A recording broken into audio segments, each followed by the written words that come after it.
kasih. Assalamualaikum warahmatullahi wabarakatuh. Selamat pagi dan salam sejahtera untuk kita semua. Mungkin kalau saya karena secara empirik atau dari pengalaman, jadi yang dipersilakan bersifat praktis, gitu ya, agak beda. Nah, mungkin kalau kita lihat di dunia perbankan, kita sudah punya kartu ATM yang bisa kita masuk ke setiap bank, ya. Itu enak. Padahal yang membangun sistemnya orang berbeda-beda, sehingga sangat mudah. Sedangkan di kesehatan relatif lebih kompleks, gitu ya. Dan kadang-kadang standar pun kita nggak punya, seperti yang sudah disampaikan oleh pembicara sebelumnya. Sehingga dalam hal ini kita coba mensiasati bagaimana sistem ini yang berbeda bisa berkomunikasi dengan baik. Jadi saya menyampaikan bahwa ini adalah pengalaman kami di Rumah Sakit Sadikin, coba optimalisasi web service dalam mengkomunikasikan antara teknologi informasi yang berbeda. Nah, standarisasi dan interoperabilitas di sistem kesehatan ini tertinggal jauh memang dibandingkan dengan perbankan, apalagi yang sistem yang sudah established. Namun di dalam kesehatan karena kompleksitasnya cukup besar sehingga memang sulit, gitu ya. Sulit. Nah, sehingga masing-masing institusi itu membuat sistem dengan acuan atau rujukan standar itu mereka buat masing-masing. Kecuali mungkin diagnosa ya ICD-10, tindakan sekarang mulai ke ICD-9, CM. Tapi sebagian masih ada yang pakai ICOPIM atau ICPM, ya, yang udah cukup lama, gitu. Terkait.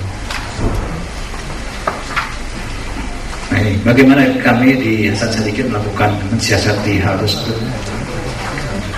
Jadi permasalahan yang kita hadapi adalah, ini salah satu contoh, karena sebenarnya tidak hanya dua sistem. Kita punya dengan jam kesmas berbeda, dengan jam sostek berbeda. Ini saya ambil contoh ada kasus yang kita dengan ASKES. Ada dua sistem atau lebih dari instansi berbeda dalam satu area. Itu satu pasien sebenarnya, objeknya tetap pasien, gitu ya. Kemudian ada lagi dua kepentingan yang berbeda dalam satu objek garapan. Jadi yang digarapnya tetap pasien, data pasien, tetapi yang berkepentingannya dari sisi ASKES kacamatanya lain, rumah sakit kacamatanya lain juga. Apalagi nanti ada dinas kesehatan yang perlu lagi data yang padahal sebetulnya faktanya itu satu-satunya itu. Kemudian yang ketiga, adanya dua sistem layanan yang berbeda dalam satu area. ASKES mengharapkan pelayanan yang bisa dipertanggungjawabkan dari sisi perusahaan. Kami pun tentunya ingin memberikan kepastian dari pembiayaan. Kita melayani, tentunya kita harus ada pasti berapa sebenarnya yang kita peroleh. Kemudian ada juga dua tujuan yang berbeda dalam satu objek yang layani. Kemudian ada lagi dua jaringan yang berbeda. Jadi sebelum kita melakukan bridging, ASKES masuk, dia bawa komputer, bawa sistem, bikin jaringan sendiri. Rumah sakit sendiri kepentingan berbeda, dia buat lagi sendiri. Sehingga akan terjadi dalam satu loket itu, kalau pasien ASKES saja, dia harus ke loket ASKES dulu mendapatkan satu jaminan, surat jaminan, lari lagi ke rumah sakit, lari lagi dan sebagainya. Kemudian ada dua bahasa komputer yang beda, otomatis yang ASKES mengembangkan bahasa sendiri, saya juga mengembangkan sendiri. Kemudian ada lagi dua proses, sedangkan fakta dan datanya itu satu, gitu. Sudah dilayani jaminan, kemudian kita klaim, kita sudah punya data di dalam sistem kita. Ketika klaim, rumah sakit disibukkan coba mengentry data lagi, menyiapkan dokumen, sehingga faktor koreksinya sulit. Jadi kadang-kadang dokumen yang untuk mengklaim itu oleh rumah sakit sudah tidak diperhatikan. Ada yang dibawa oleh pasien, itu nggak bisa diklaim sama ASKES waktu itu. Ini kesulitan. Banyak sekali menjadi sumber konflik antara dua institusi yang berbeda dalam satu objek gitu. Nah, bila kedua sistem berjalan masing-masing ini tidak efisien ya. Jadi yang jadi masalah bagaimana kita mengkomunikasikan kedua sistem itu. Nah, kalau kita lihat sistem operasinya adalah mulai pasien masuk ke rumah sakit sampai proses-proses tengahnya, pelayanan sampai manajemen dan sebagainya, sampai pasien keluar akhirnya menjadi billing. Jadi fokusnya sebenarnya di situ-situ juga gitu. Untuk rumah sakit, untuk penjamin maupun yang lainnya. Sekali lagi, objeknya adalah satu, pasien, tapi sistem pendataannya berbeda-beda, sehingga yang terjadi adalah sistem rumah sakit mulai admission sampai pasien pulang, dan berbagai fungsi yang ada di rumah sakit, billing, akuntansi, medical record, sumber daya manusia, logistik, farmasi, dan seterusnya, dia punya sistem sendiri. Sementara dari Askes pun dia mulai validasi data, membuat surat jaminan, harus mendapatkan klaim, dan sebagainya, sampai verifikasi pembayaran.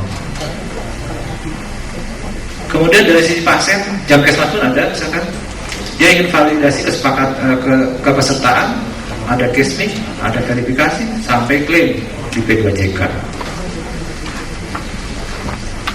Kemudian ada Astek lagi, ada Inter dan sebagainya, Gakinda.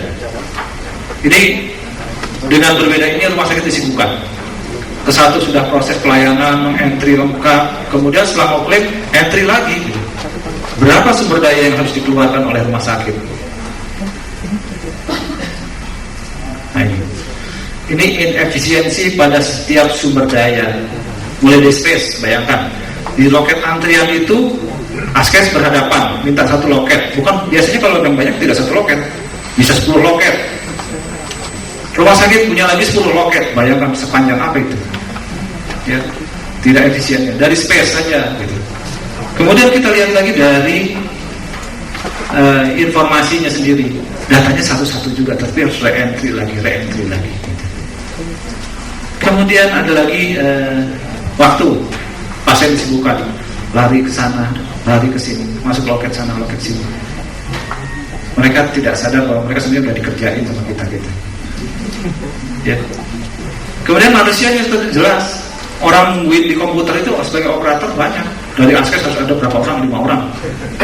Dari rumah sakit datang lagi 5 orang. Waduh, royal benar kita ya. Padat karya gitu. Nah, kemudian dari sisi uang apalagi, karena kita harus menyediakan infrastruktur, menyediakan nanti re-entry ulang yang sebelumnya tidak diperlukan. Kemudian dari segi material pun sama. Kemudian dari alatnya, mesinnya sama. Kemudian metodenya pun sama, harus menggunakan metode yang berbeda-beda. Kemudian pasarnya sendiri, orang males terlalu menjelimet prosedurnya. Makanya kalau saya menyebutnya bahwa dalam sumber daya yang harus kita manage dalam sistem informasi manajemen ini, saya menyebutnya SIM 7. Tidak hanya 5M, 6M, tapi saya menyebutnya SIM 7. Karena space, minute itu harus di manage juga. Ya. Itu. Yang terjadi, nah ini solusi yang coba kita pakai. Jadi bridging system ini merupakan penggunaan fasilitas teknologi IT, dalam hal ini adalah web service, yang memungkinkan dua sistem berbeda pada saat yang sama mampu melakukan dua proses tanpa adanya intervensi dari satu sistem ke sistem lain secara langsung. Jadi ini kalau ini ambil sini, ini punya Askes, dia punya sistem sendiri, kami rumah sakit punya sistem sendiri, kita bangun bridging system, kita manfaatkan web service. Nah, di dalam bridging ini, situ ada bisnis proses yang disepakati antara